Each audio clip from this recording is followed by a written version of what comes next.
Huwag ninyong hayaang lumapit ang mga anak ninyo sa lalaking iyan.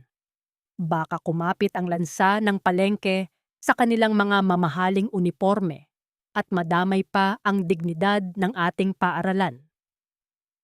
Ang mga salitang iyon ni Madam Victoria ay parang lason na humiwa sa mahalumigmig na hangin ng hapon. Kasunod nito ang marahas na pagtawa ng ibang mga magulang na nakatayo sa harap ng tarangkahan ng St. Cecilia Academy. Ang bawat hagikhik ay tila mga kuko ng bakal na kumakalmot sa pagkatao ni Danilo. Tumigil ang mundo ni Danilo sa gitna ng semento. Nakayuko siya. Pilit na itinatago ang kanyang mga kamay sa likod ng kanyang kupas na pantalon. Sa loob ng kanyang kanang palad, mahigpit niyang hinahawakan ang isang maliit at kulay rosas na pambura. Nakalimutan ito ni Elena kaninang umaga.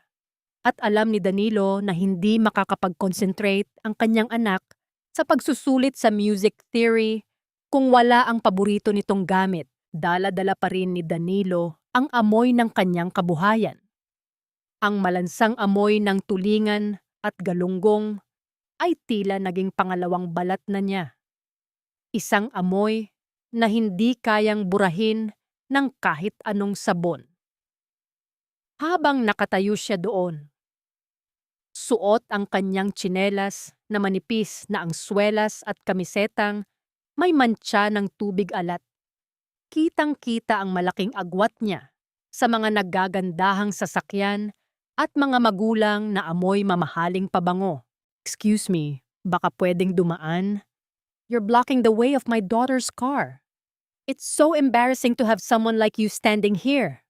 Muling hirit ni Madam Victoria habang iwinagayway ang kanyang kamay, na tila nagtataboy ng isang langaw na dumapo sa isang mamahaling hiyas. Naramdaman ni Danilo ang pag-akyat ng init sa kanyang mukha. Nanunuot ang kahihiyan sa bawat hibla ng kanyang laman. Gusto niyang sumigaw. Gusto niyang sabihin sa babaeng ito na ang mga kamay na tinatawag niyang madumi ay minsang hinangaan ng mga konduktor sa Paris at Vienna. Gusto niyang ipagsigawan na ang pandinig na hinahamak niya ay kayang tumukoy ng isang maling nota sa gitna ng isang buong orkestra. Ngunit walang tunog na lumabas sa kanyang tuyong lalamunan. Nanatili siyang piping saksi sa sarili niyang pagkaubos. Unti-unting nanghina ang kanyang mga binti at naramdaman niya ang panginginig ng kanyang mga daliri. Ang mga daliring dati ay kasing lambot ng seda kapag humahawak ng kwerdas ng piano. Ngunit ngayon ay magaspang. Puno ng sugat mula sa mga tinik ng isda at itim ang ilalim ng mga kuko. Dahan-dahan niyang ibinaba ang kanyang paningin sa putikan sa kanyang paanan. Doon, nakita niya ang sarili niyang anino. Isang aninong tila baluktot at lanta. Ang pambura sa kanyang kamay ay tila naging isang mabigat na pasanin. Napaisip siya, hanggang kailan ba kailangang maging ganito ang kapalit ng pagmamahal? Bakit ang pagpapakain sa pamilya sa marangal na paraan ay kailangang maging sanhi ng ganitong uri ng pagkaapi? Narinig niya ang tunog ng bell mula sa loob ng paaralan. Maya-maya pa ay lalabas na ang mga estudyante. Ang takot na makita siya ni Elena sa ganitong sitwasyon, na mapahiya ang kanyang anak dahil sa kanyang hitsura, ay mas masakit pa kaysa sa anumang pangungutya ni Madam Victoria. Muling tumingin si Danilo sa malayo, sa direksyon kung saan matatagpuan ang kanilang maliit na bahay na tumutulo ang bubong kapag umuulan. Doon naghihintay ang kanyang amang bulag na umaasa sa kanyang bawat galaw. Ang bawat patak ng pawis, ang bawat paglunok ng pride, ang bawat malansang isdang ibinebenta niya ay para sa kanila. Huminga siya ng malalim. Pilit na nilulunok ang mapait na bara sa kanyang dibdib. Tumalikod siya ng dahan-dahan. Ang kanyang mga balikat ay tila pasan-pasan ang buong bigat ng mundo. Ang bawat hakbang niya palayo sa paaralan ay isang hakbang patungo sa katahimikan ng pagdurusa. Ngunit sa bawat paghakbang, isang tanong ang paulit-ulit na bumubulong sa kanyang isipan, kasing talim ng isang karayom na tumutusok sa kanyang puso. Hanggang kailan kaya mananatiling nakabaon sa putikan ang isang musikang matagal nang pinatahimik ng kahirapan? At may pag-asa pa bang marinig muli ang himig ng kanyang dangal sa gitna ng malansang mundo na kanyang ginagalawan? Hindi ko siya tatay. Isang delivery man lang yan na napag-utusan ng lolo ko para ihatid ang nakalimutan kong gamit. Ang boses ni Elena ay hindi nanginig. Ngunit ang bawat salitang binitawan niya ay tila isang matalim na balisong na itinanod sa mismong gitna ng dibdib ni Danilo. Nakatayo ang dalagita sa harap ng kanyang mga kaibigan. Ang kanyang muka ay kasing puti ng kanyang malinis na uniforme dahil sa takot at kahihiyan. Ang kanyang mga mata, na dati ay puno ng paghanga kapag pinapanood ang ama sa pag-aayos ng mga lumang kwerdas, ngayon ay puno ng pandidiri at pakiusap na sana ay maglaho na lang ang lalaking nasa harap niya. Napatigil ang kamay ni Danilo na nooy nasa loob ng kanyang bulsa.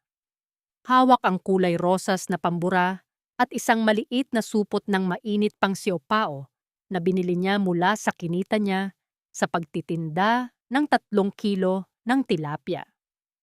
Ang init ng pagkain na tumatagos sa plastik ay tila naging isang mitsa na pumapaso sa kanyang balat.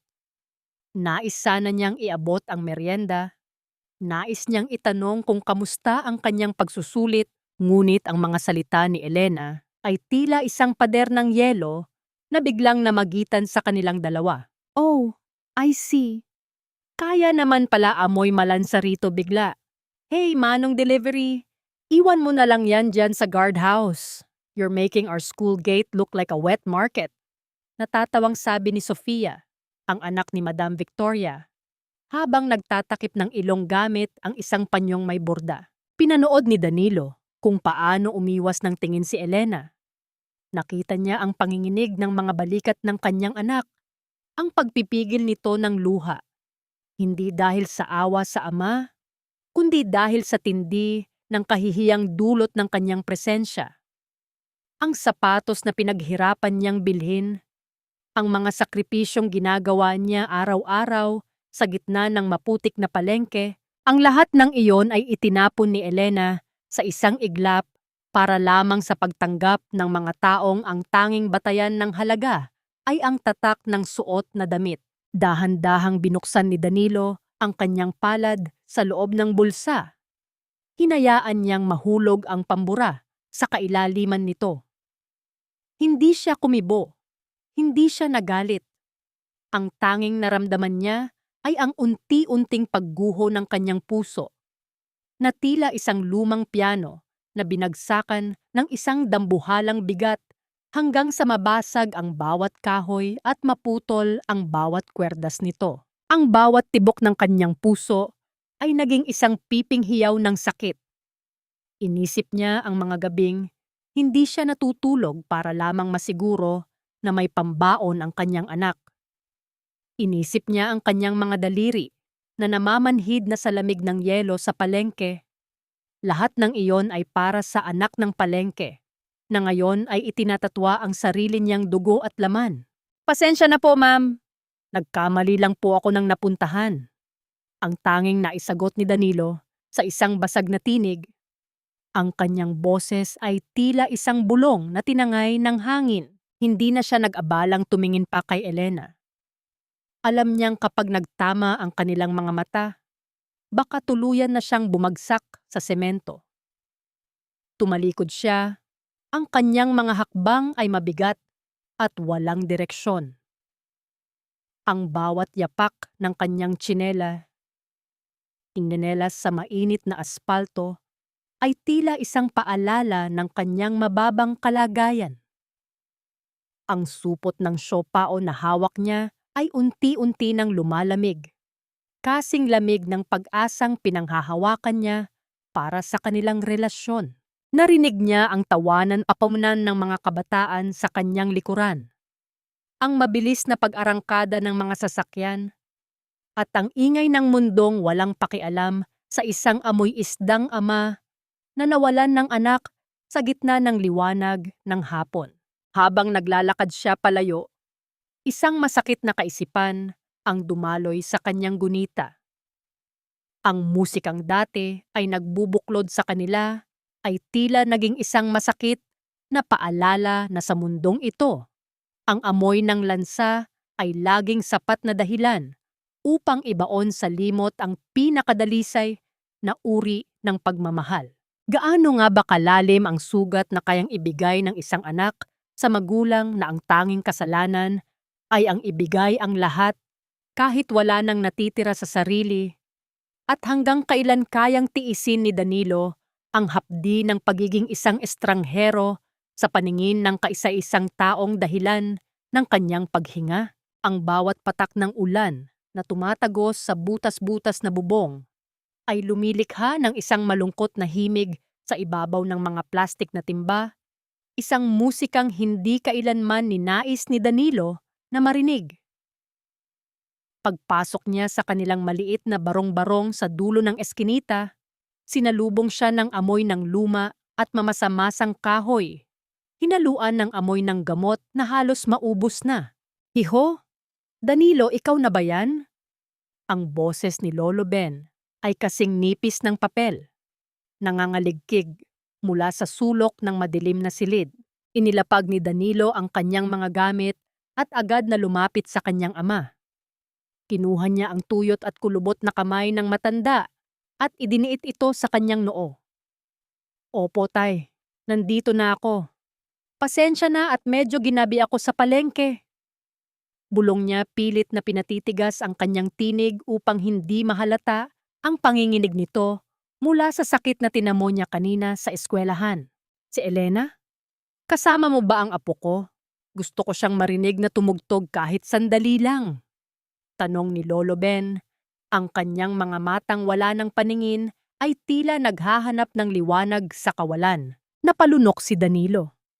Ang bawat tanong ng ama ay tila isang asin na ibinubudbod sa sariwang sugat ng kanyang puso. "Pagod na po si Elena, tay. Marami silang exam. Hayaan na muna natin siyang magpahinga sa loob ng kanyang silid." Pagsisinungaling niya. Isang masakit na kasinungalingan para protektahan ang matanda mula sa katotohanang ang kanilang pinakamamahal na si Elena ay ikinahihiya ang mismong bahay na nagbibigay sa kanya ng masisilungan.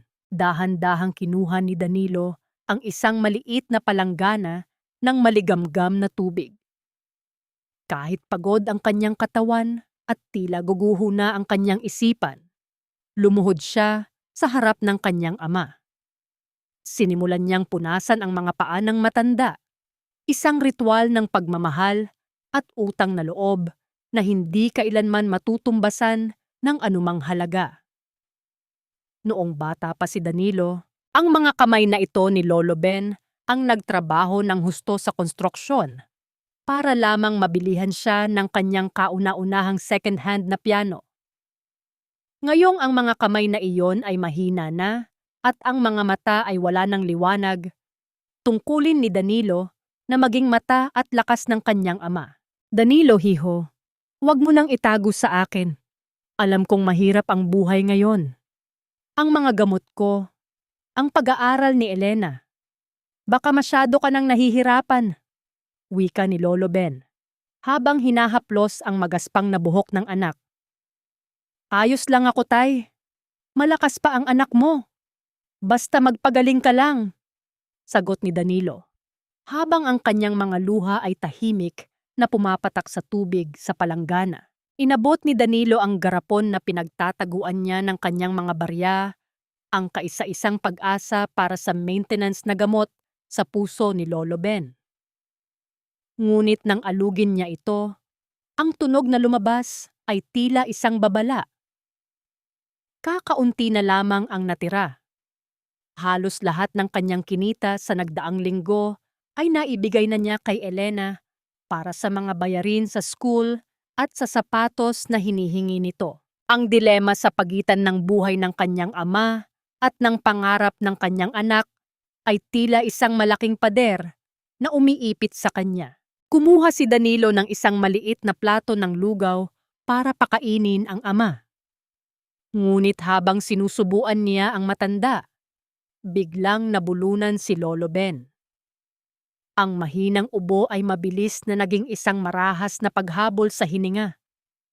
Ang bawat huni ng kanyang lalamunan ay puno ng hirap at ang kanyang mukha ay nagsimulang mamutla sa ilalim ng malamlam na ilaw ng bumbilya. Tay, tay, huminga ka ng malalim. Relax lang, tay. Natatarantang sigaw ni Danilo. Binuhat niya ang ama. Nararamdaman ang tila pagbigat ng katawan nito, isang bigat na hindi lamang dahil sa pisikal na anyo, kundi dahil sa papalapit na panganib. Sa gitna ng kanyang takot, naalala ni Danilo ang garapong halos wala ng laman. Wala siyang pera para sa ospital. Wala siyang mahihingan ng tulong sa oras na ito ng gabi. Ang ulan sa labas ay lalong lumakas. Ang bawat patak sa bubong ay tila isang mabilis na pagdetak ng orasan na nagbabantang huminto. Nawalan na ng malay si Lolo Ben sa mga bisig ni Danilo. Ang katahimikan na bumalot sa loob ng barong-barong ay mas nakakabingi kaysa sa anumang hiyaw. Hawak ni Danilo ang malamig na kamay ng ama, habang ang kanyang paningin ay nakatuon sa pintuan, naghihintay ng isang himalang, tila ayaw dumating. Saan kukuha ng lakas ang isang lalaking wala nang ititira sa kanyang sarili, kung ang kaisa-isang taong nagturo sa kanya ng kahulugan ng sining at sakripisyo ay unti-unti nang binabawi ng dilim? Ang dumi-dumi naman ng paligid na ito. Kasing dumi ng mga taong nagtatrabaho rito. How can people even breathe in this stench? Ang boses ni Madam Victoria ay umalingaw-ngaw sa gitna ng ingay ng palengke. Kasing talim ng kutsilyong ginagamit ni Danilo sa paglilinis ng mga kaliskis. Nakatayo ang babae sa tapat ng sapa ni Danilo. Suot ang isang mamahaling puting terno na tila isang malaking insulto sa maputik na sahig at basang paligid. May hawak siyang panyong may pabango na mahigpit niyang itinatakip sa kanyang ilong habang ang kanyang mga mata ay puno ng pandidiri. Bahagyang napaangat ng tingin si Danilo mula sa tumpok ng mga yelo. Ang kanyang mga mata ay namumula at may malalim na itim sa ilalim dahil sa puyat mula sa pagbabantay kay Lolo Ben kagabi. Ang kanyang mga kamay ay nanginginig sa pagod, ngunit kailangan niyang magpatuloy.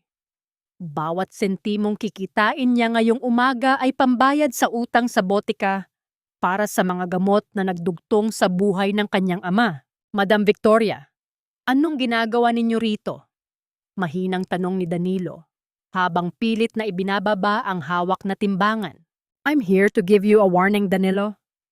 I heard what happened yesterday at the school gate. Poor Elena, halos mamatay siya sa hiya dahil sa pagpapakita mo. Panimula ni Victoria, ang kanyang boses ay puno ng mapait na panunuya. Huwag mong isipin na porke nakapasok ang anak mo sa Saint Cecilia ay kapantay niyo na kami. You are just a fish vendor. Isang hamak na tinderong amoy lansa. Hindi kumibo si Danilo. Hinayaan niyang tumulo ang tubig mula sa yelo patungo sa kanyang mga paa. Ang bawat salita ni Victoria ay tila mga hampas ng latigo sa kanyang likuran. Ngunit mas pinili niyang lunukin ang kanyang galit. Sanay na siya sa ganitong pagtrato, ngunit ang banggitin ang pangalan ng kanyang anak sa ganitong paraan, ang tunay na nagpapangit-ngit sa kanyang kalooban. I am doing this for the sake of the school's reputation and for your daughter's future. Pagpapatuloy ni Victoria, habang lumalapit ng bahagya, tinitiyak na walang dumi na dadapo sa kanyang damit. Listen to me carefully. If you ever show your face near the school again, or if you continue to claim that you are Elena's father in public, I will make sure her scholarship is revoked. Isang tawag ko lang sa board, Danilo, babalik sa putikan ng anak mo. Tila tumigil ang pagdaloy ng dugo sa mga ugat ni Danilo. Ang banta ni Victoria ay hindi biro. Alam niyang may kapangyarihan ang babaeng ito na sirain ang kaisa-isang pangarap ni Elena, ang makapagtapos ng pag-aaral at makaalis sa kahirapang ito. Ang scholarship na iyon, ang tanging gintong pagkakataon na mayroon sila. Madam, parang awa niyo na. Huwag niyo pong idamay ang pag-aaral ng bata. Gagawin ko ang lahat. Lalayo ako. Huwag niyo lang po siyang tanggalan ng pagkakataon. Pagsusumamo ni Danilo, ang kanyang boses ay basag at puno ng desperasyon. Isang mapait na ngiti ang sumilay sa mga labi ni Victoria. Good. At least you know your place. Keep your distance, Danilo. Let her pretend that she's someone else. Someone better than a daughter of a man who smells like rotting fish. Iyon lang ang tanging paraan para magtagumpay siya. Tumalikod si Victoria nang walang pasabi. Ang kanyang mga hakbang ay mabilis at maingat sa pag-iwas sa mga kanal ng palengke. Naiwan si Danilo na nakatayo sa gitna ng kanyang munting pwesto, habang ang paligid ay patuloy sa ingay ng mga taong nagtatawaran. Ang lamig ng yelo sa kanyang mga kamay ay hindi na niya nararamdaman dahil ang mas matinding lamig ay nanunuot na sa kanyang puso. Tumingin siya sa kanyang mga palad, puno ng gasgas, amoy lansa, at itim ang mga kuko. Ito ang mga kamay na nagbigay ng buhay kay Elena. Ngunit ito rin pala ang mga kamay na magiging hadlang sa kanyang tagumpay. Isang mabigat na buntong hininga ang kumawala sa kanyang dibdib, habang ang mga luha ay pilit niyang pinipigil sa harap ng maraming tao. Hanggang kailan kailangang mamatay ang dangal ng isang magulang para lamang mabigyan ng buhay ang kinabukasan ng kanyang anak? At sapat nga ba ang sakripisyo ni Danilo kung ang kapalit nito ay ang tuluyang paglimot sa kanyang pagkatao? Sa loob ng kanilang munting barong-barong, kung saan ang tanging liwanag ay nagmumula sa isang aandap-andap na bumbilya, naghahanap si Elena ng kanyang lumang notebook sa musika. Sa gitna ng kanyang pagmamadali, natabig ng kanyang paa ang isang luma at maalikabok na kahon na nakatago sa pinakasulok ng ilalim ng kama ni Danilo. Ang kahong iyon, nayari sa madilim na kahoy at may mga ukit na halos pawi na ng panahon, ay tila isang piping saksi sa isang buhay na hindi kailanman na ikwento sa kanya. Dahan-dahan niyang binuksan ang takip nito. Ang halimuyak ng lumang papel at gamit na lila ay humalo sa hangin. Isang amoy na napakalayo sa lansa ng palengke na palaging dala ng kanyang ama. Sa loob, nakita niya ang isang itim at puting larawan na nakabalot sa plastik. Sa litrato, isang batang bersyon ni Danilo ang nakatayo sa gitna ng isang maringal na bulwagan sa Paris. Suot ang isang dekalidad na tuxedo. Nakatayo siya sa tabi ng isang dambuhalang Steinway piano. Ang kanyang mga kamay ay nakapatong sa makinis na ibabaw nito ng may paggalang at autoridad. Paris, 1978, Maestro Danilo Ramos. Ang nakasulat sa likod ng larawan sa isang eleganteng sulat kamay. Napatigil ang paghinga ni Elena. Ang kanyang ama, ang lalaking tinatawag niyang mabaho at ikinahihiya niya sa harap ng kanyang mga kaibigan, ay tinatawag na maestro sa isang banyagang lupain. Paano naging isang tinderong naglilinis ng bituka ng isda ang taong nakatayo sa gitna ng sining at karangyaan? Ang bawat kwerdas na nakalarawan sa paligid niya ay tila mga tanong na walang kasagutan. na bumabalot sa isipan ni Elena ng matinding pagkalito at hindi maipaliwanag na takot. Habang nangyayari ito sa loob ng bahay, nasa palengke naman si Danilo. Pilit na binubura sa kanyang isipan ang banta ni Madam Victoria habang hinahakot ang mga mabibigat na timba ng yelo. Ang lamig na nanunuot sa kanyang mga buto ay tila isang paalala ng kanyang matandang kalagayan. Sa gitna ng ingay ng mga tinderong nagtatawaran at ang kalansing ng mga barya sa mga garapon, isang anino ang biglang tumakip sa kanyang pwesto. Isang lalaking may edad na, suot ang isang mamahaling polo barong at may dalang aura ng pagiging sopistikado, ang nakatayo sa harap ng kanyang tumpok ng tilapia. Ang lalaking ito ay hindi tumitingin sa mga isda. Ang kanyang mga mata ay nakatuon lamang sa mga sugatang kamay ni Danilo. Maestro Ramos, ikaw nga ba talaga yan? Ang boses ng lalaki ay puno ng gulat at hindi makapaniwalang lungkot. Nabitawan ni Danilo ang hawak niyang kutsilyo na lumikha ng isang matunog na pagtama sa semento. Tumingala siya at unti-unting nanlaki ang kanyang mga mata. Ang mukha ng lalaking ito ay bahagi ng isang nakaraang pilit na niyang ibinaon sa limot. Isang alaala ng mga gabi ng palakpakan at mga kwerdas na perpektong naitono. Mr. Aranda, bulong ni Danilo. Ang kanyang tinig ay tila isang multo mula sa ilalim ng lupa. Ano ang ginagawa mo rito, Danilo? Ang buong mundo ng musika ay hinanap ka. Ang mga kamay na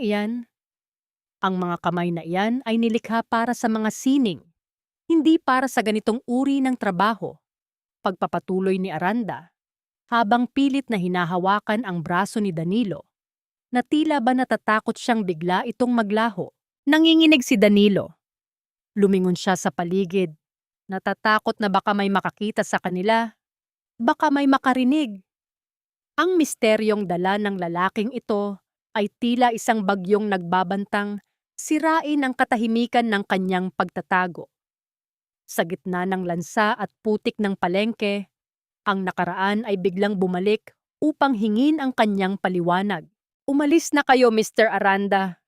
Patay na ang taong hinahanap ninyo. Isa na lang akong tinderong naghahanap buhay para sa pamilya ko, mariing sabi ni Danilo. Bagamat ang kanyang mga mata ay nagsusumamo ng kaligtasan. Ngunit bago pa makasagot ang lalaki, isang mahalagang tanong ang bumalatay sa hangin, na nagpaiwan kay Danilo na tuliro at nanginginig sa takot. Paano kung sabihin ko sa iyong ang instrumentong aayusin ko para sa darating na gala ay ang kaisa-isang piano na ikaw lang ang nakakaalam kung paano paamuhin? Danilo, ang nakaraan ay hindi mo matatakasan, lalo na kung ang kais-isang taong maapektuhan nito ay ang sarili mong dugo at laman. Huwag kang masyadong umasa, Elena. Isang substitute ka lang naman. Kung hindi dahil sa pagkapagod ng daliri ni Sofia, hindi ka man lang makakatapak sa entabladong iyon. Magpasalamat ka sa awa ko.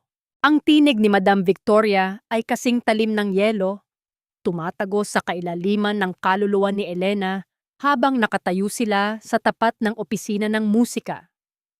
Iniaabot ng babae ang isang kulay gintong sobre, isang paanyaya para sa pinakamalaking gala ng taon. Ngunit sa likod ng gintong sobreng iyon ay ang katotohanang kasing pait ng apdo. Si Elena ay kinuha lamang para maging pampuno, isang anino na nakahandang sumalo sa anumang pagkakamali ng kanyang anak na si Sofia.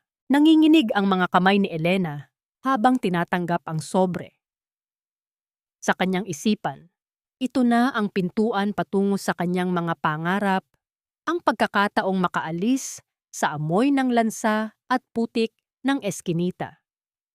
Ngunit sa bawat salitang binitawan ni Victoria, naramdaman ni Elena ang bigat ng isang kadenang bakal. Kailangan niyang maging assistant muna ni Sofia. Kailangang sumunod sa bawat utos nito bago siya bigyan ng kahit 5 minutong pagkakataon sa ilalim ng ilaw ng entablado.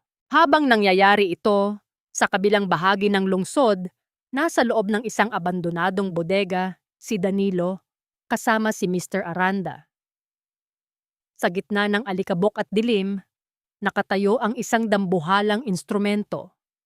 Isang lumang concert grand piano na tila isang haring nawalan ng korona. Nang haplusin ni Danilo ang kahoy nito, naramdaman niya ang isang pamilyar na kaba.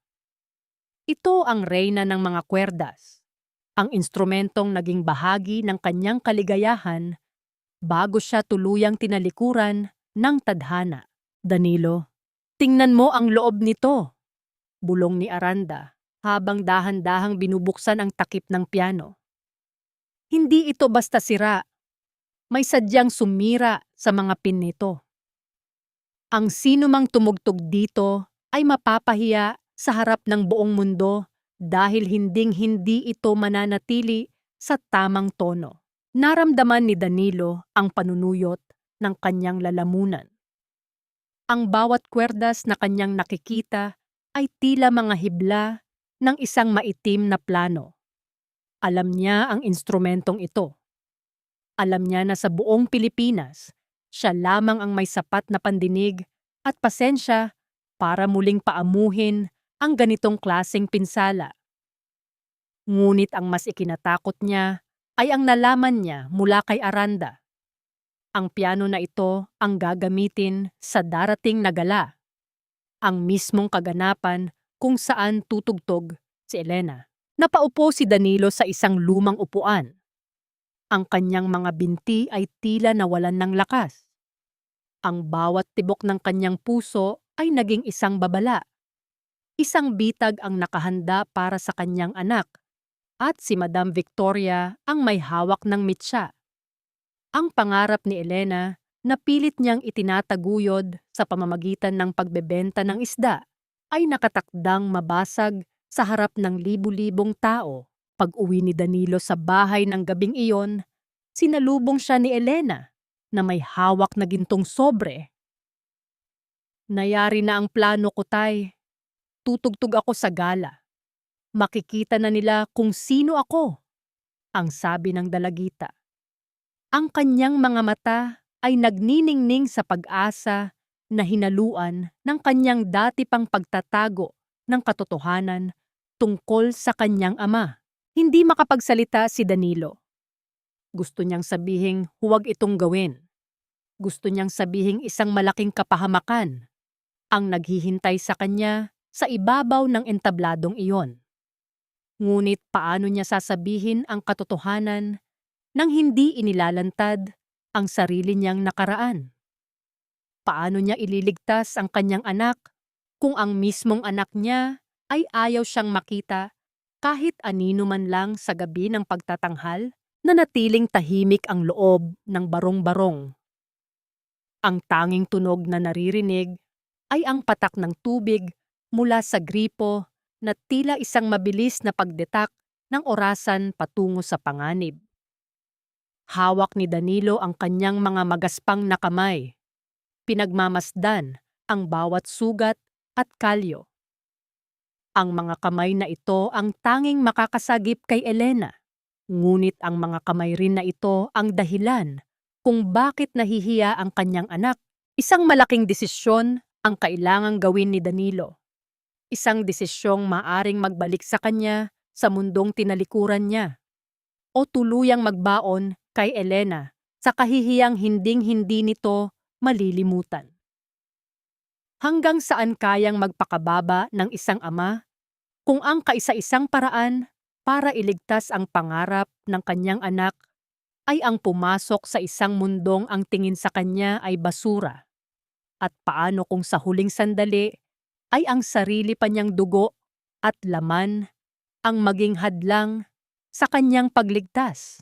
Ang bawat kalyo sa kamay ni Danilo ay tila isang munting bundok ng sakripisyo na unti-unting gumuguho sa ilalim ng bigat ng kanyang mga pananagutan. Sa gitna ng madilim na sulok ng kanilang barong-barong, binilang niya ang mga lukot na barya at basang papel na pera na kanyang kinita mula sa paglalako ng isda sa buong maghapon. Ang bawat sentimo ay may nakalaang destinasyon. Kalahati para sa gamot sa puso ni Lolo Ben at ang kalahati ay para sa pangarap ni Elena. Ngunit ang pangarap ni Elena ay naging isang malupit na Panginoon. Tay, kailangan ko ng bagong gown para sa gala. Hindi ako pwedeng humarap sa mga investor na suot ang basahan lang. Nakakahiya kay Madam Victoria. Ang boses ni Elena ay puno ng pagmamadali.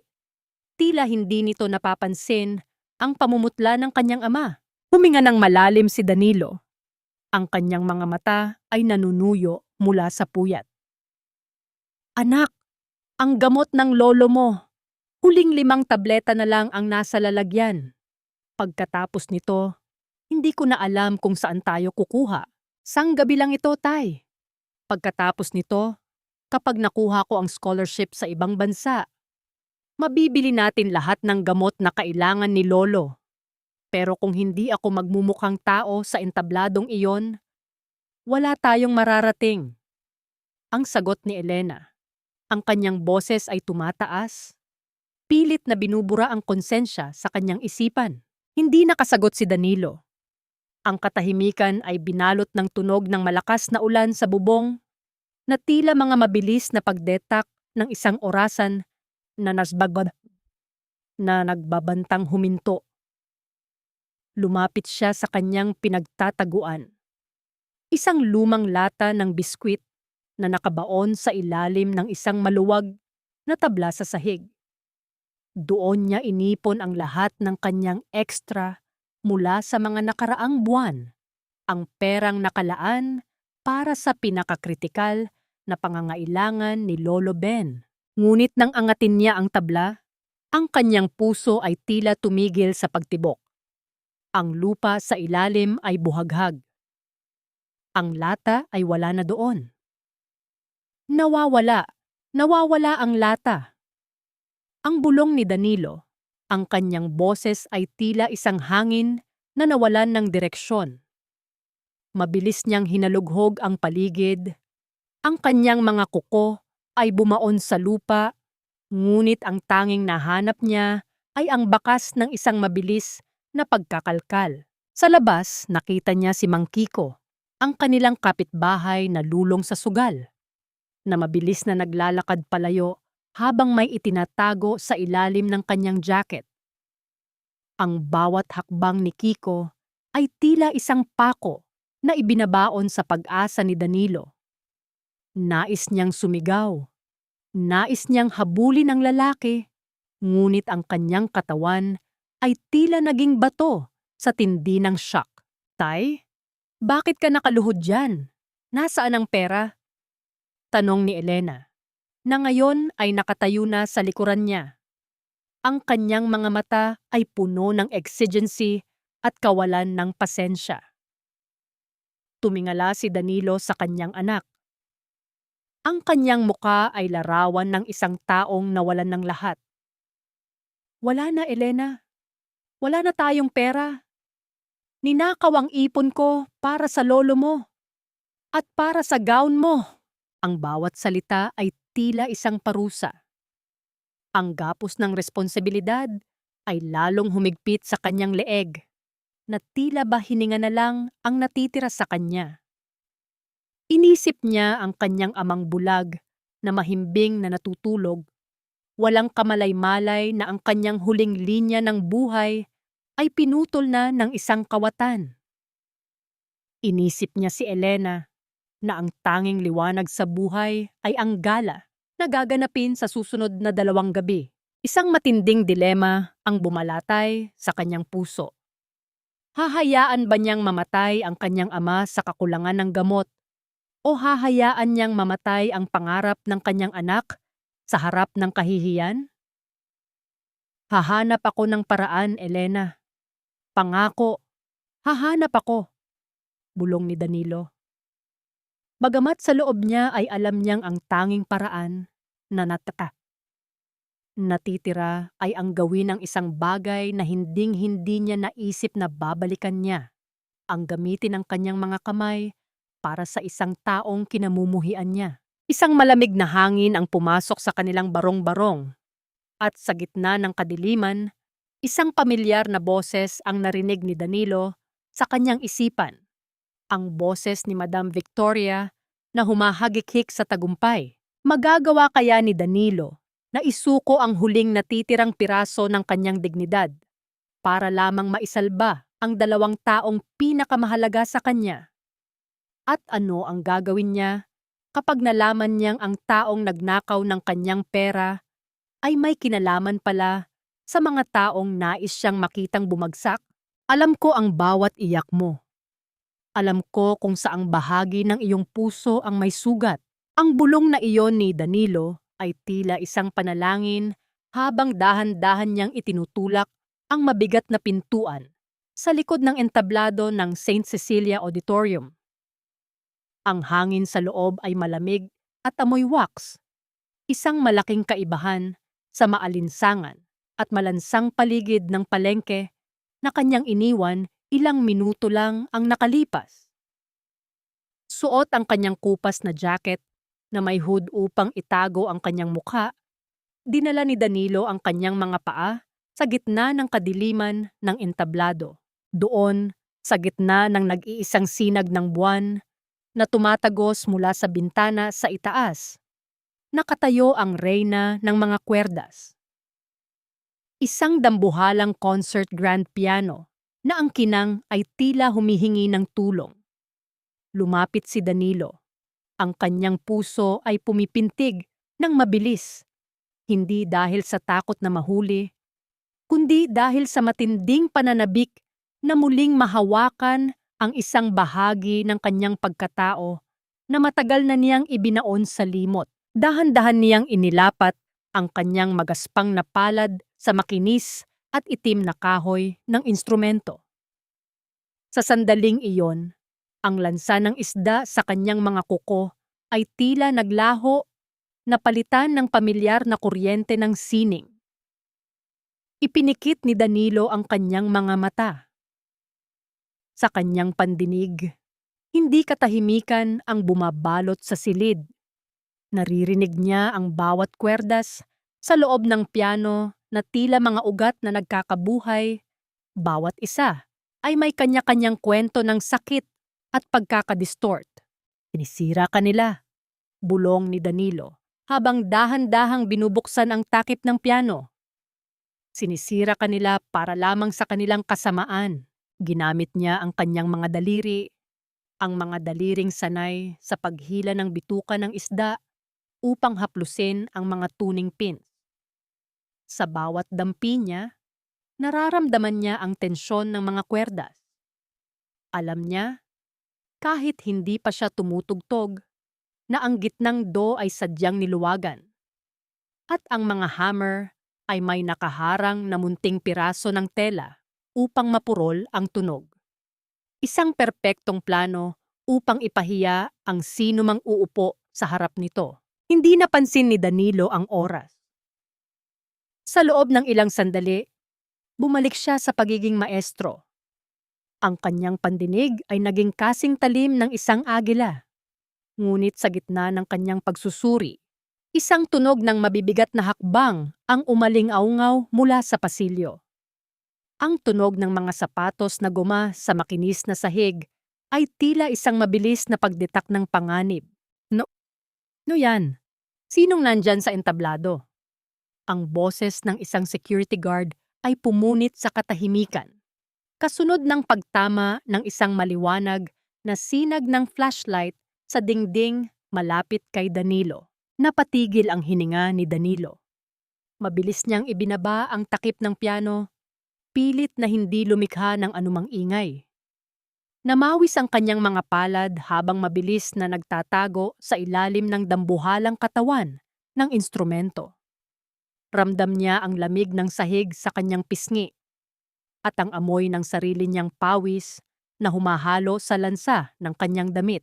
Naririnig niya ang papalapit na mga hakbang. Ang bawat kalansing ng mga susi sa baywang ng gwardya ay tila isang hatol ng kamatayan para sa kanyang misyon. Kung mahuhuli siya rito, hindi lang siya makukulong. Tuluyan nang mawawala ang pagkakataon niyang iligtas si Elena mula sa kahihiyan. Tumigil ang mga hakbang sa mismong tabi ng piano. Nakikita ni Danilo ang itim na sapatos ng gwardya sa ilalim ng madilim na anino. Isang kamay ang dahan-dahang humawak sa takip ng piano. Ang tunog ng pagkiskis ng balat sa kahoy ay tila isang mabilis na kuryenteng gumapang sa likod ni Danilo. Siguradong may narinig ako rito kanina. Ang bulong ng gwardya habang dahan-dahang itinataas ang beam ng flashlight, pilit na sinisilip ang bawat sulok ng madilim na entablado. Sa sandaling iyon, isang munting barya ang nahulog mula sa bulsa ni Danilo. Isang barya na huling sentimo na sana ay pambili ng kape. Ang barya ay gumulong sa sahig. Lumilikha ng isang mahina ngunit malinaw na tunog sa gitna ng katahimikan. Napatigil ang gwardiya. Ang flashlight ay mabilis na itinutok sa direksyon kung saan nanggaling ang tunog. Ang puso ni Danilo ay tila nais ng sumabog sa kanyang dibdib. Isang maling galaw, isang maling hinga, at ang lahat ng kanyang sakripisyo ay maglalaho na parang usok. Hoy, lumabas ka dyan! Sapat na ba ang bilis ng mga kamay ni Danilo upang makatakas sa bitag na hindi lamang para sa sining, kundi para sa kanyang sariling buhay? O ang gabi bang ito ang magiging katapusan ng lihim na tagapagtanggol ng mga kwerdas? Na hindi na lang kita naging tatay.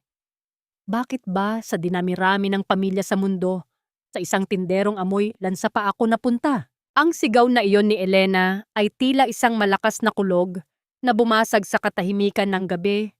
Mas masakit pa kaysa sa anumang sampal na natanggap ni Danilo sa buong buhay niya.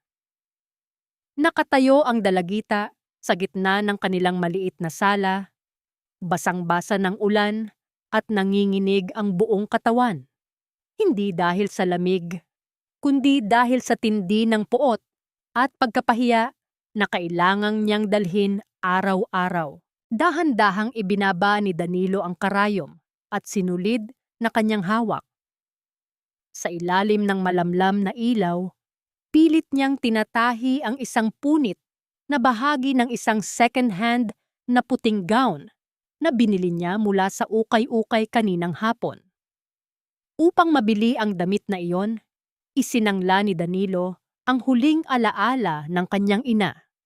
Isang maliit na gintong singsing na matagal na niyang itinatago. Ang kanyang mga mata ay nanlalabo na dahil sa pagod at ang kanyang mga daliri ay may mga sariwang tusok ng karayom, ngunit hindi niya nararamdaman ang hapdi ng sugat. Ang tanging nararamdaman niya ay ang unti-unting pagkadurog ng kanyang kaluluwa sa bawat salitang binibitawan ng kanyang anak. Elena, anak, ginagawa ko ang lahat para sa iyo. Ang gown na ito, tinatahi ko para maging maayos ka sa harap ng maraming tao. Mahinang sagot ni Danilo. Ang kanyang tinig ay tila isang paos na bulong. Para maging maayos? Tay, kahit suotin ko ang pinakamahal na gown sa mundo, hinding-hindi mabubura ang katotohanang amoy isda ang bahay na ito. Hinding-hindi mabubura na ang tatay ko ay isang hamak na tinderong kinukutya ng lahat.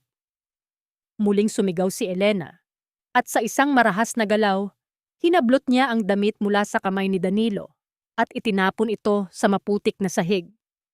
Ayoko na nito. Ayoko na sa buhay na ito. Nakakasuka na. Napanood ni Danilo kung paano nabahiran ng putik ang maputing tela na ilang oras niyang pinagpuyatang linisin at ayusin. Ang bawat tahi na kanyang ginawa ay tila mga hibla ng kanyang sariling puso na ngayon ay nakaladkad sa dumi. Gusto niyang tumayo, Gusto niyang yakapin ang kanyang anak, ngunit ang kanyang mga binti ay tila naging bato. Ang bawat hininga niya ay nagiging isang bara sa kanyang lalamunan. Ang lansa ng kanyang trabaho na dati ay itinuturing niyang medalya ng kanyang pagsisikap, ngayon ay naging isang sumpa na tuluyang naglayo sa kanya sa kaisa-isang taong mahal niya. Ipinikit ni Danilo ang kanyang mga mata. Nararamdaman niya ang init ng mga luhang pilit niyang pinipigil. Sa loob ng kanyang isipan, naririnig niya ang mabigat na paghinga ni Lolo Ben sa kabilang silid, isang paalala ng isa pang buhay na nakasalalay sa kanyang mga balikat. Ang sakripisyong ginawa niya, ang pagtalikod sa entablado ng Paris para lamang alagaan ang pamilya, ay tila naging isang malaking pagkakamali sa paningin ng mundo. Aalis na ako. Huwag mo na akong susundan at huwag na huwag kang magpapakita sa gala. Ikinahihiya kita, tay. Ikinahihiya kita. Kasunod ng mga huling salitang iyon ay ang marahas na pagbukas at pagbagsak ng kanilang pintuang gawa sa tagpi-tagping plywood. Tumakbo si Elena palabas sa gitna ng malakas na buhos ng ulan. Iniwan ang kanyang ama na nakaluhod sa gitna ng kadiliman. Ang tunog ng mga patak ng ulan sa bubong ay tila naging isang mabilis na pagdetak ng isang pusong tumitigil na sa pag-asa. Nanatiling nakatulala si Danilo sa pintong naiwang bukas. Ang lamig ng hangin at ulan ay pumasok sa loob, ngunit wala itong binatama sa lamig na nararamdaman niya sa kanyang dibdib. Pinulot niya ang gown mula sa putikan, dahan-dahan itong yanig, ngunit ang mantsa ay nanatili na doon. Tanda ng isang lamat na hindi na basta-basta maaayos ng karayom at sinulid. Gaano nga ba kabigat ang amoy ng lansa para maging sapat na dahilan upang itakwil ng isang anak ang sariling ama? At hanggang kailan kayang tiisin ni Danilo ang hapdi ng pag-ibig na ang tanging ganti ay ang malupit na paglimot? Gusto kong makita ang mukha niya kapag ang bawat nota ay naging tila hiyaw ng isang mamatay taong hayop. Gusto kong makita kung paano babagsak ang anak ng tinderong isda sa harap ng mga pinakamataas na tao sa lipunan. Ang bulong na iyon ni Madam Victoria ay mas malamig pa sa hanging nagmumula sa aircon ng bakanteng auditorium. Sa ilalim ng madilim na entablado, tanging ang munting liwanag ng isang penlight ang tumatanglaw sa loob ng dambuhalang piano. Sa tabi niya, isang lalaking may hawak na tuning hammer ang dahan-dahang hinihigpitan ang isang bahagi at niluluwagan ang isa pa. Ang bawat pag-ikot ng bakal ay tila isang marahas na pagpilipit sa leeg ng isang inosenteng nilalang. Siguraduhin mong sa simula ay maayos ang tunog, pagpapatuloy ni Victoria, habang ang kanyang mga mata ay nagniningning sa maitim na katuwaan. Hayaan mo siyang umasa. Hayaan mo siyang isipin na magtatagumpay siya. At pagdating sa pinakamahalagang bahagi ng kanta, doon mo hayaang bumagsak ang lahat ng kwerdas. Gusto kong marinig ng lahat ang disonansya ng kanyang kahirapan. Hindi kalayuan sa entablado, sa madilim na pasilyo ng mga dressing room, naglalakad si Mang Berting. Dala-dala niya ang isang basket ng mga sariwang prutas at inumin na ipinadala para sa mga opisyal ng teatro. Ang kanyang mga lumang sapatos ay hindi lumilikha ng anumang tunog sa makinis na carpet. Kaya naman hindi napansin ng dalawa ang kanyang presensya. Napatigil si Berting sa likod ng isang malaking telon.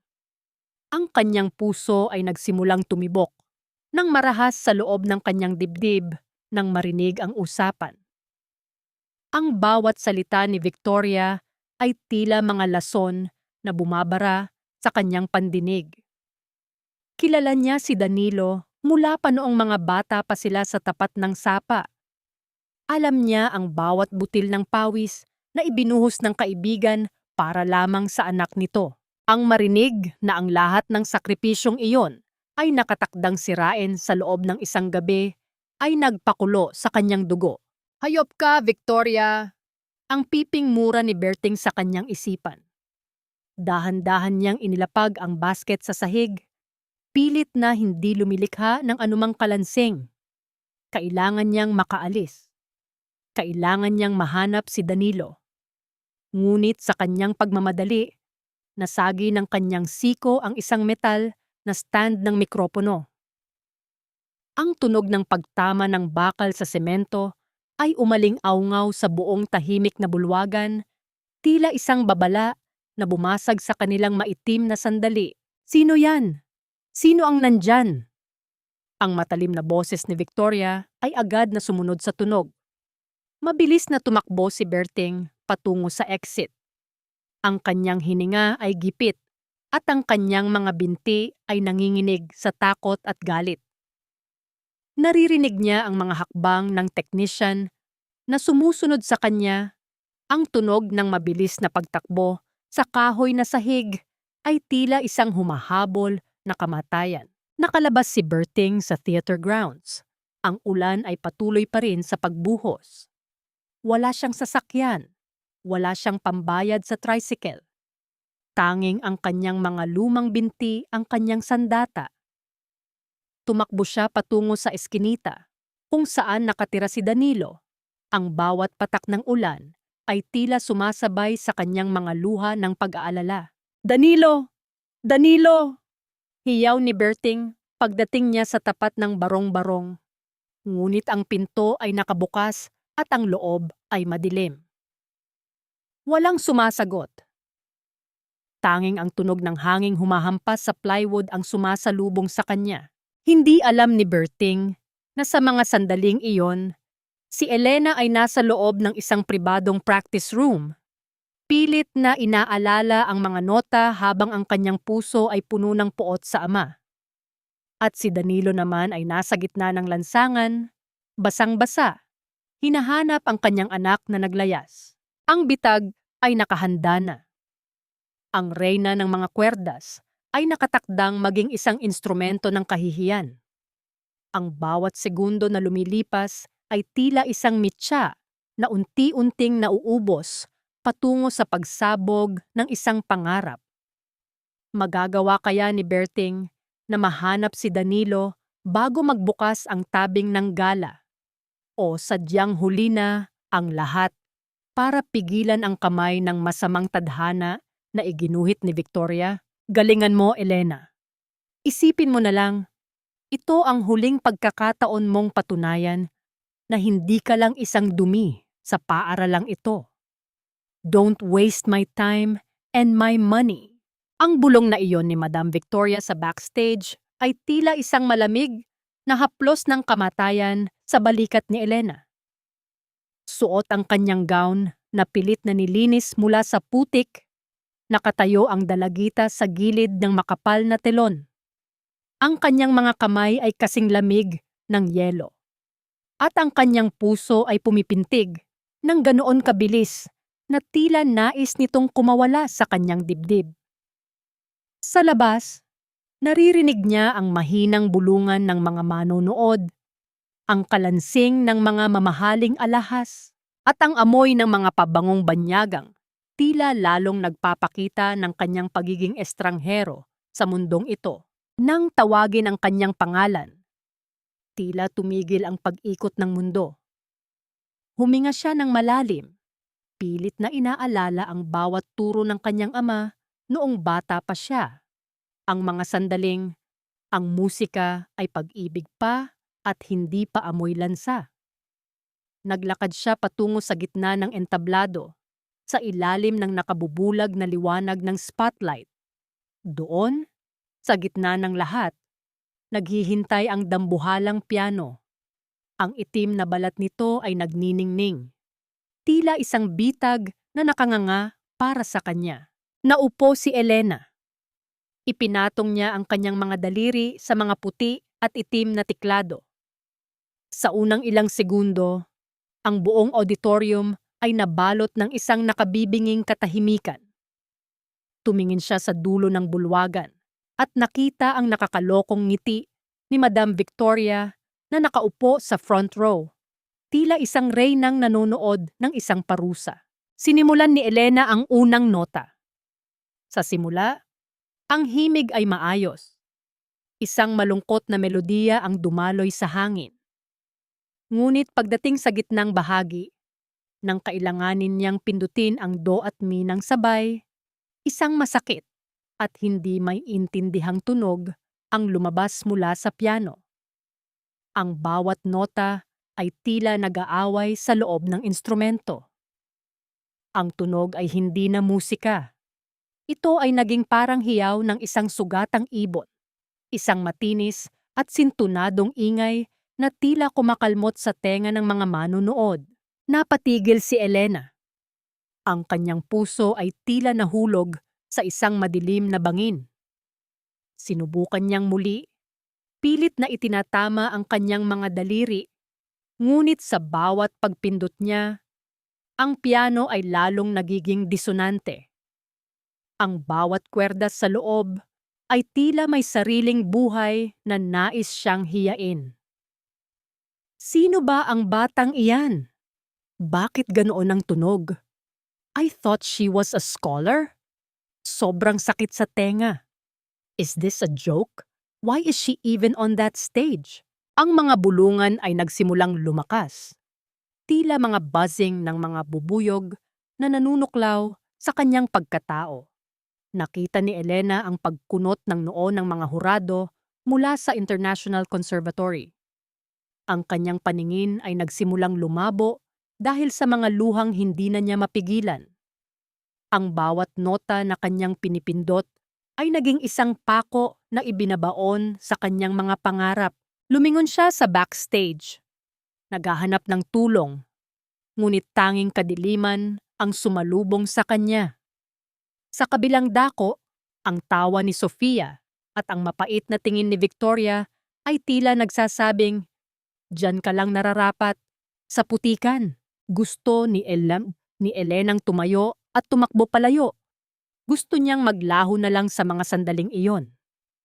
Ang kahihiyan ay tila isang mabigat na kumot na bumabalot sa kanya. Sinasakal ang bawat pag-asa na natitira. Sa gitna ng kaguluhan ng kanyang isipan, isang pamilyar na amoy ang biglang tila dumaan sa kanyang gunita. Ang amoy ng lansa, ang amoy ng pawis, ang amoy ng kanyang ama. Nanginginig ang kanyang mga labi habang nakatingin sa kanyang mga kamay na nakapatong pa rin sa mga tiklado ng sirang piano. Ang buong mundo ay tumatawa. Ang buong mundo ay nanghuhusga. At siya ay mag-isa sa gitna ng nagngangalit na bagyo ng kahihiyan. Mayroon pa kayang himig na magliligtas sa isang pangarap na dinurog na ng malupit na plano? O ito na ba ang huling kwerdas na mapuputol sa buhay ni Elena, na mag-iiwan sa kanya sa habambuhay na katahimikan ng pagkabigo? Security! Paalisin ang basurang ito. Bakit hinayaan ninyong makapasok ang isang maruming tinderong isda sa loob ng auditorium na ito? Ang boses ni Madam Victoria ay tumalon sa buong bulwagan, kasing talim ng isang latigo na humahampas sa katahimikan. Lahat ng mata, mula sa mga dayuhang hurado hanggang sa mga pinakamayamang pamilya sa bansa, ay bumaling sa dulo ng pasilyo. Doon, nakatayo si Danilo. Ang kanyang suot na jacket ay basang-basa pa rin ng ulan. Ang kanyang mga bota ay may bahid ng putik mula sa eskinita. At ang amoy ng lansa ng isda ay tila isang invisible na usok na bumabalot sa kanya. Sa gitna ng karangyaan ng ginto at kristal na palamuti ng teatro, si Danilo ay tila isang mantsa na hindi dapat naroon. Ngunit ang kanyang mga mata ay hindi nakatingin sa mga taong humahamak sa kanya. Nakatitig siya sa entablado kay Elena na kasalukuyang nakayuko at nanginginig sa harap ng sirang piano. Nagsimulang magbulungan ang mga tao. May mga nagtatakip ng ilong gamit ang kanilang mga panyong may pabango. Ang iba naman ay tahasang tumatawa habang itinuturo ang butas-butas na tsinelas na nakasilip sa bota ni Danilo. Ang tunog ng mga pag-alipusta ay tila isang mabilis na agos ng tubig na nagbabantang lunurin ang kanyang dangal. "Ma'am, pasensya na po." Nagpumilit po siyang pumasok. Ang paliwanag ng gwardiya habang hinahawakan ang braso ni Danilo upang hilahin ito palabas. "Bitawan ninyo ako," ang sabi ni Danilo. Ang kanyang boses ay hindi malakas, ngunit mayroon itong kakaibang lalim at awtoridad na tila galing sa ilalim ng lupa. Sa isang iglap, napatigil ang gwardiya. Mayroong isang bagay sa mga mata ni Danilo. Isang uri ng apoy na hindi kailanman nakikita sa isang hamak na tindero. Naglakad si Danilo patungo sa entablado. Ang bawat hakbang ng kanyang mabigat na bota sa makinis at mamahaling carpet ay lumilikha ng isang mapurol na tunog. Tila isang mabilis na pagdetak ng isang orasan na hindi mapipigilan. Habang dumadaan siya sa tabi ni Madam Victoria, naramdaman ni Danilo ang matinding galit na nagmumula sa babae, ngunit hindi siya lumingon. Ang tanging mahalaga ay ang musikang unti-unting namamatay sa mga kamay ni Elena. "Tay," bulong ni Elena nang makita ang ama na paakyat sa hagdan ng entablado. Ang kanyang tinig ay puno ng matinding kahihiyan. Ngunit sa kabilang banda, mayroon ding isang maliit na bahagi ng kanyang puso na nakaramdam ng kaligtasan. "Security, ano pang hinihintay ninyo? Kaladkarin ninyo ang basurang iyan palabas!" Muling sigaw ni Victoria, na ngayon ay nakatayo na at namumula ang muka sa galit. "He is a disgrace! He is ruining the most important night of the year!" Huminto si Danilo sa tapat ng piano. Tumingin siya sa mga hurado na nooy nakatingin sa kanya ng may pagkalito at pandidiri. Pagkatapos tumingin siya kay Elena. Dahan-dahan niyang inabot ang kamay ng kanyang anak, ang mga kamay na kasing lambot ng seda na kanyang itinataguyod. "Anak, tumabi ka muna," mahinang sabi ni Danilo sa Tagalog na puno ng lalim. "Hayaan mong ang mga kamay na ito, na iyong ikinahihiya, ang magligtas sa iyong pangarap." Isang malakas na tawa ang kumawala sa mga labi ni Victoria mula sa ibaba. "Magliligtas? Isang tinderong isda ang mag-aayos ng isang concert grand piano? Do you think this is a joke, Danilo? You are nothing but a failure who smells like rot." Hindi sumagot si Danilo. Sa harap ng libu-libong tao, sa harap ng kanyang pinakamatinding kaaway, at sa harap ng anak na itinatwa siya, dahan-dahang inilabas ni Danilo ang isang maliit na tuning key mula sa kanyang bulsa. Ang kaisa-isang kagamitang itinago niya sa loob ng 20 taon. Isang matinding katahimikan ang bumalot sa buong auditorium. Ang bawat hininga ay tila naging isang tanong. Ang amoy ng lansa sa entablado ay tila naging amoy ng isang paparating na bagyo. Magagawa nga ba ng mga kamay na sanay sa paghila ng bituka ng isda na paamuhin ang mga kwerdas na sinira ng kasamaan? O ang gabing ito ay magiging huling pagkakataon na makikita ng mundo ang isang maestro na nilunod na ng putik ng kahirapan? Ang mga kamay na iyan ay para sa basura, Danilo. Huwag mong dungisan ang instrumentong hindi mo kailanman maiintindihan. Ang huling hirit na iyon ni Madam Victoria ay tila isang malupit na halakhak na bumasag sa katahimikan ng bulwagan. Ngunit hindi ito pinansin ni Danilo. Sa gitna ng nakabubulag na spotlight, dahan-dahang inilapat ni Danilo ang kanyang mga palad sa ibabaw ng ivory keys. Ang kaibahan ay tila isang sugat na nakabukas. Ang mapuputi at makinis na tiklado ay nadungisan ng itim na dumi sa ilalim ng mga kuko ni Danilo at ng gaspang ng balat na dumaan sa libu-libong kilo ng yelo at kaliskis. Narinig ang mahinang singhap mula sa mga manonood. Ang amoy ng lansa ay humalo sa bango ng mga sariwang bulaklak sa entablado, isang pagsasabong ng dalawang magkaibang mundo. Ngunit si Danilo ay tila pumasok na sa isang katedral ng katahimikan. Ipinikit niya ang kanyang mga mata at sa kanyang pandinig, ang bawat kwerdas sa loob ng dambuhalang piano ay nagsimulang magkwento. Naririnig niya ang bawat hibla ng bakal na umiiyak dahil sa maling tensyon, nararamdaman niya ang bawat pin na sadyang pinaluwag upang lumikha ng disonansya. Hindi siya gumamit ng maraming kagamitan.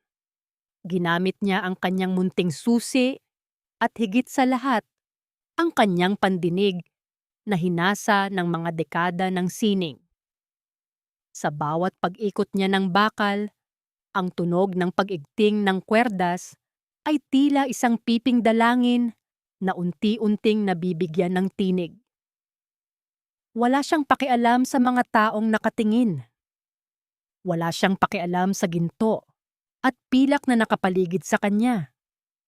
Ang tanging mahalaga ay ang bawat nota na kailangang muling maging tapat. Dahan-dahan niyang pinindot ang gitnang do. Ang tunog na lumabas ay hindi na ang matinis at basag na hiyaw kanina. Ito ay naging isang malinaw at buong himig na tila isang kristal na dahan-dahang nalaglag sa isang tahimik na lawa. Ang bawat nota ay tila isang hibla ng liwanag na tumatagos sa kadiliman ng auditorium.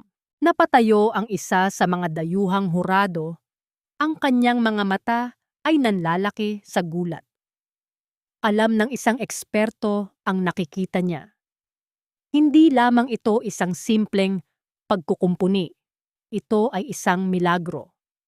Ang paraan ng paghawak ni Danilo sa piano, ang bawat dampi ng kanyang mga sugatang daliri, ay nagpapakita ng isang antas ng pagiging maestro na tanging ang mga alamat lamang ang nagtataglay. Impossible. Ang bulong ni Victoria, ang kanyang mukha ay nawalan ng kulay, tila isang bangkay na nakasuot ng mamahaling terno. Ang kanyang mga kamay ay nanginginig sa hawak niyang pamaypay, habang pinapanood ang lalaking tinawag niyang basura na unti-unting nagiging hari ng entablado. Tumingin si Danilo kay Elena. Ang kanyang anak ay nakatayo sa gilid. Ang mga luha ay patuloy na dumadaloy, ngunit sa pagkakataong ito, hindi ito dahil sa kahihiyan. Nakita ni Elena ang kanyang ama. Hindi ang tinderong amoy isda, kundi ang maestro na nakatayo sa Paris, ang lalaking isinakripisyo ang lahat ng palakpakan ng mundo para lamang magkaroon siya ng pangarap. Sa bawat nota na itinatama ni Danilo, tila ba tinatahi niya ang bawat lamat sa puso ng kanyang anak. Nang matapos ang huling pagsasaayos, ang buong auditorium ay nabalot ng isang uri ng katahimikan na mas malakas pa sa anumang palakpak. Walang sino man ang nangahas na huminga. Ang amoy ng lansa ay tila naging amoy ng insenso sa loob ng isang banal na lugar. Dahan-dahang tumayo si Danilo. Ang kanyang mga balikat ay hindi na nakayuko. Tumingin siya ng diretso sa mga hurado. Pagkatapos ay kay Victoria, bago muling ibinaling ang paningin kay Elena. "Tumugtog ka na, anak!" ang sabi ni Danilo. Ang kanyang boses ay tila isang banayad na hangin na tumapos sa bagyo. Ang mga kwerdas ay hindi na muling magsisinungaling para sa iyo. Ngunit bago pa man makaupo si Elena, isang matandang lalaki mula sa hanay ng mga pinakaprestihiyosong bisita ang tumayo at naglakad patungo sa entablado. Ang kanyang mga mata ay nakatitig lamang kay Danilo, tila nakakita ng isang multong matagal nang nawawala. Danilo Ramos? Maestro Danilo ng Paris Conservatory? Ang tanong ng matanda, ang boses nito ay nanginginig sa matinding emosyon na narinig ng buong auditorium. Ang lihim na pilit na ibinaon sa putikan ng palengke ay tuluyan ng humarap sa liwanag. Ngunit sapat na kaya ang himalang ito upang burahin ang lahat ng sakit ng nakaraan? At ano ang gagawin ni Victoria ngayong ang kanyang pinakamalaking kasinungalingan ay nakatayo na sa harap ng katotohanan? Hinding-hindi mapapantayan ng ginto ang halaga ng mga kamay na binuo ng pagmamahal at sakripisyo. Ang boses ni Mr. Aranda ay umaling-aungaw sa buong auditorium, kasing linaw ng mga notang kakapatugtog pa lamang ni Elena. Sa gitna ng entablado, nakatayo si Elena. Ang kanyang mga balikat ay nanginginig sa matinding emosyon habang ang huling himig ng kanta ay dahan-dahang naglalaho sa hangin. Ang buong auditorium ay nabalot ng isang saglit na katahimikan bago ito pinalitan ng isang masigabong palakpakan na tila ba nais gibain ang mga dingding ng teatro. Ang mga tao ay napatayo. Ang kanilang mga mata ay puno ng paghanga, hindi lamang sa husay ng dalagita, kundi sa himalang nasaksihan nila sa harap ng kanilang mga mata. Ngunit sa gitna ng selebrasyon, ang matandang hurado na nakakilala kay Danilo ay hindi pa natatapos.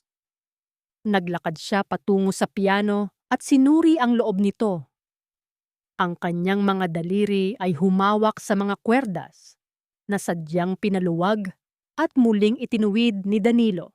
Sino ang huling humawak sa instrumentong ito bago ang gala? Ang tanong ng hurado, ang kanyang boses ay puno ng awtoridad na nagpatahimik sa lahat. Ang pinsalang nakita ko sa loob ay hindi aksidente. Ito ay isang pananabutahe. May sadyang nagnanais na sirain ang sining sa gabing ito. Ang lahat ng mata ay bumaling kay Madam Victoria. Ang babaeng kanina ay puno ng katarayan ngayon ay tila isang basang sisiw na hindi makatingin ng diretso. Ang kanyang muka ay naging kasing puti ng papel at ang kanyang panyong hawak ay mahigpit niyang nilalamukot. Ang technician na kanyang binayaran, na kanina pa balisa sa gilid, ay hindi na nakatiis sa tindi ng presensya ni Danilo at ng mga hurado. Siya po, si Madam Victoria ang nag-utos sa akin. Ang sigaw ng technician habang itinuturo ang nangangatog na si Victoria. Binayaran niya ako para sirain ang tono ng piano para mapahiya si Elena. Ang auditorium ay nabalot ng singhap ng gulat at galit. Ang mga bulungan ng pag-alipusta ay lumipat mula kay Danilo patungo kay Victoria. Ang reyna ng lipunan ay biglang naging simbolo ng kahihiyan. Diyos ko, Victoria! How could you? Napakasalbahe! Pati bata idinamay sa inggit. Ngunit hindi na pinakinggan ni Elena ang mga sigawan. Sa gitna ng kaguluhan, ang kanyang paningin ay nakatuon lamang sa kanyang ama. Nakita niya si Danilo na nakatayo sa tabi ng piano. Ang kanyang mga balikat ay bahagyang nakayuko muli. Tila nais nang bumalik sa katahimikan ng kanyang buhay sa palengke. Nakita ni Elena ang mga sugat sa kamay ng ama, ang itim na dumi sa ilalim ng mga kuko, na pilit nitong itinatago sa likod ng kanyang jacket. Sa harap ng libu-libong tao, sa harap ng mga kamera at mga pinaka-impluwensyadong tao sa bansa, ginawa ni Elena ang isang bagay na hindi inasahan ng sinuman. Hindi siya naglakad patungo sa mga hurado upang tanggapin ang kanyang parangal. Sa halip, tumakbo siya patungo kay Danilo at mabilis na lumuhod sa paanan nito. Tay, patawad po. Patawad sa lahat ng sakit na ibinigay ko sa inyo. Ang hikbi ni Elena ay narinig sa buong auditorium dahil sa suot niyang mikropono. Ikinahiya ko ang amoy ng iyong mga kamay. Hindi ko naisip na ang lansa na iyon ang nagbigay sa akin ng buhay at ng musika. Hinawakan ni Elena ang mga magaspang at amoy isdang kamay ni Danilo. Nang walang pag-aalinlangan, inilapit niya ito sa kanyang mukha at hinalikan ang bawat sugat at kalyo. Ang kanyang mga luha ay pumatak sa mga palad ng ama, tila mga patak ng tubig na naglilinis sa lahat ng dumi ng nakaraan. Naramdaman ni Danilo ang panginginig ng kanyang katawan. Ang kanyang puso na matagal nang sanay sa sakit at pag-iisa ay tila muling nabuo. Dahan-dahan niyang hinaplos ang ulo ng kanyang anak. Ang kanyang mga luha ay tahimik na dumadaloy sa kanyang pisngi. Ang amoy ng lansa at ang bango ng tagumpay ay naghalo sa isang yakap na hinding-hindi malilimutan ng sinumang nakasaksi. "Tumayo ka na, anak. Sapat na ang narinig ko," bulong ni Danilo. Ang kanyang boses ay puno ng pagpapatawad. Habang hinihila ng mga security guard si Madam Victoria palabas ng teatro sa gitna ng panunukso ng mga tao, si Danilo at Elena ay nanatiling magkayakap sa gitna ng entablado. Ngunit sa gitna ng kanilang kaligayahan, isang anino mula sa nakaraan ni Danilo ang lumitaw sa gilid ng telon. May hawak na isang lumang dokumento na maaring magpabago muli sa kanilang tadhana. Ano ang nilalaman ng dokumentong iyon na tila ikinagulat ni Mr. Aranda? At sa kabila ng pagtatagumpay ni Elena, handa na ba ang mundo na tanggapin muli ang isang maestro na nagmula sa putikan ng palengke? Hindi nasusukat ang sining sa kinang ng suot na seda, kundi sa lalim ng sugat na dinaanan upang mabuo ang isang himig.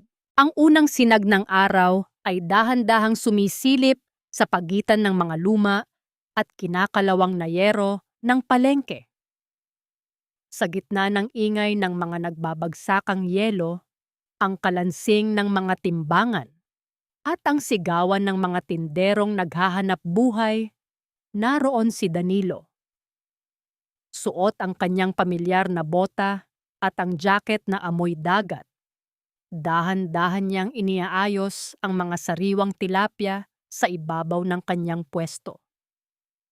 Ang kanyang mga kamay, bagamat naging tanyag sa loob ng isang gabi, ay mas pinili ang gaspang ng realidad kaysa sa lambot ng kasikatan. Ngunit mayroong nagbago sa paligid. Ang mga marites na dati ay bumubulong ng panunukso ay tahimik na ngayon. Ang kanilang mga mata ay puno ng bagong uri ng paggalang. Si Mang Berting, ang matalik niyang kaibigan, ay lumapit at tinapik siya sa balikat ng may matinding dangal. Ang lansa ng isda ay hindi na itinuturing na amoy ng kahirapan, kundi amoy ng isang bayaning nagkubli sa loob ng 2 dekada. Isang marangyang sasakyan ang huminto sa tapat ng maduming kalsada ng palengke. Bumaba si Mr. Aranda, bitbit ang isang kulay gintong folder na kanina pa inaabangan ng lahat. Sa tabi niya ay si Elena. Suot ang kanyang simpleng damit, ngunit ang kanyang mukha ay nagniningning sa isang uri ng kapayapaan na matagal na niyang hinahanap. "Maestro Danilo," ang bati ni Mr. Aranda habang iniaabot ang dokumento.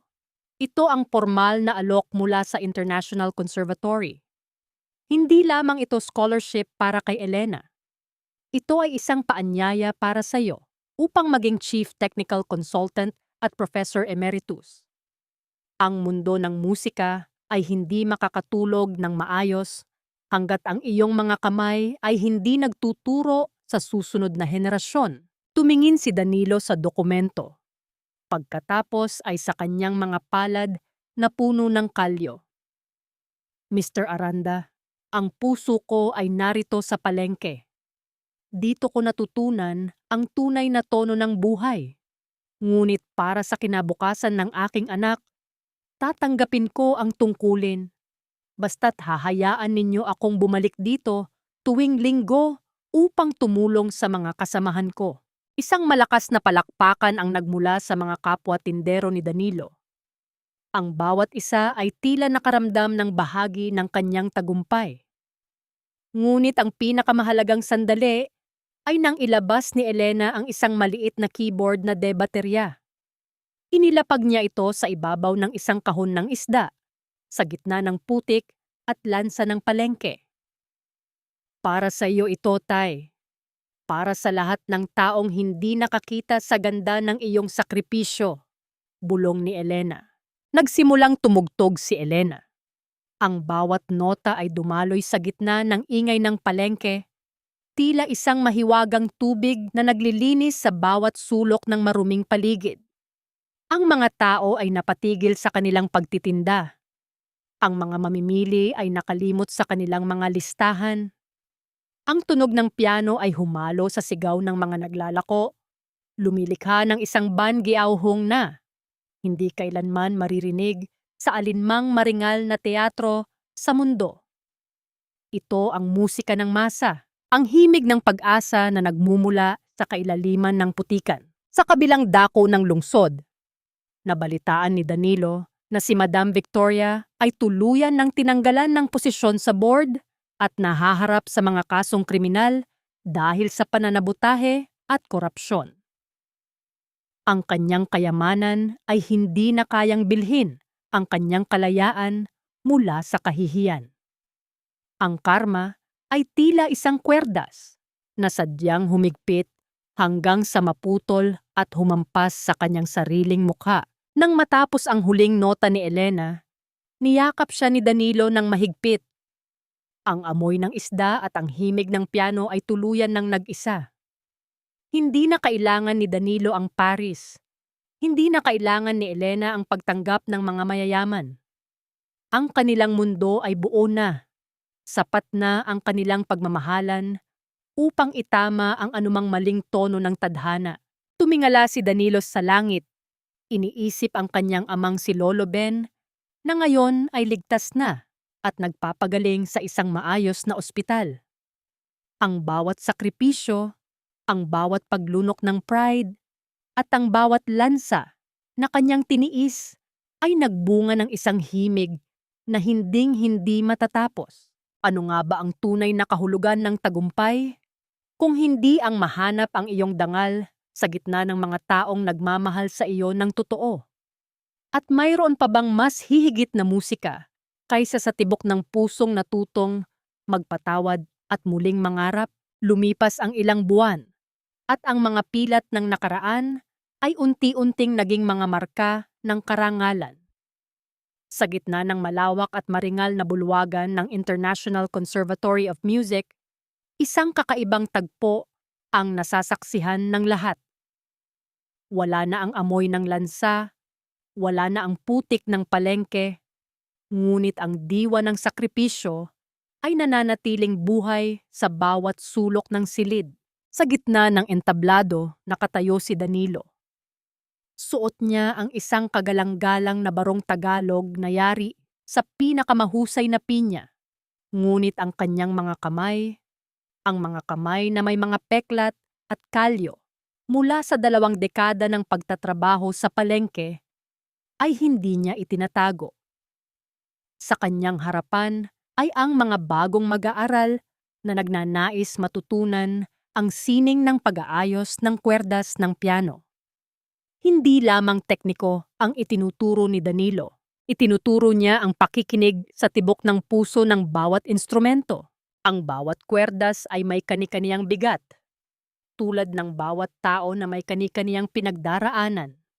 Ang malalim na pahayag ni Danilo sa kanyang mga estudyante. Huwag ninyong pilitin ang tunog. Sa halip, unawain ninyo ang dahilan kung bakit ito sintunado at doon ninyo matatagpuan ang paraan upang ito ay muling pagandahin. Sa gilid ng bulwagan, nakaupo si Lolo Ben sa isang komportableng wheelchair. Bagamat wala pa ring paningin, ang kanyang mukha ay nababalutan ng isang ngiti na kasing liwanag ng umaga. Naririnig niya ang bawat salita ng kanyang anak at sa bawat palakpak ng mga estudyante. Nararamdaman niya ang tagumpay ng isang ama na hindi sumuko Sa hamon ng tadhana, lumapit si Elena sa kanyang ama pagkatapos ng klase. Hawak niya ang kanyang diploma sa music performance. Ngunit ang pinakamalaking parangal na kanyang dala ay ang kapatawarang ganap na nananahan sa kanyang puso. Wala na ang kahihiyan. Wala na ang pagtatatwa. Ang bawat pagyakap niya kay Danilo ay isang pagpapasalamat sa bawat isdang ibinenta, sa bawat yelong hinakot, at sa bawat gabing pinuyat para lamang sa kanyang kinabukasan. Handa na po ba kayo, Tay? Naghihintay na sila Mang Berting sa labas. Nakangiting sabi ni Elena habang inaayos ang kwelyo ng barong ng kanyang ama, gaya ng kanyang ipinangako tuwing huling linggo ng buwan. Bumabalik si Danilo at Elena sa palengke. Ngunit hindi na sila bumabalik bilang mga biktima ng kahirapan, kundi bilang mga simbolo ng pag-asa. Nagpapatayo si Danilo ng isang maliit na music school para sa mga anak ng mga tindero, kung saan ang mga kwerdas ng sining ay bukas para sa lahat, anuman ang kanilang antas sa buhay. Ang huling katanungan kung ang sining ba ay para lamang sa mga mayayaman ay tuluyan ng nasagot. Ang musika ay walang pinipiling amoy, walang pinipiling damit, at walang pinipiling tahanan. Ito ay nananahan sa sinumang marunong magmahal ng higit sa sarili. Habang naglalakad ang mag-ama palabas ng conservatory, ang tunog ng isang piano mula sa malayo ay tila sumasabay sa kanilang mga hakbang. Isang perpektong tono, isang malinis na himig, at isang walang hanggang pasasalamat sa bawat lansa na naging daan patungo sa pinakamagandang ng kanilang buhay. Natagpuan na ni Danilo ang tunay na kapayapaan. Natagpuan na ni Elena ang kanyang tunay na sarili. At sa huli, ang lahat ng maling nota ng kanilang nakaraan ay naging bahagi lamang ng isang dakilang obra maestra ng pag-ibig at pagpapatawad. Ang bawat kwerdas ay maayos na. Ang bawat puso ay payapa na.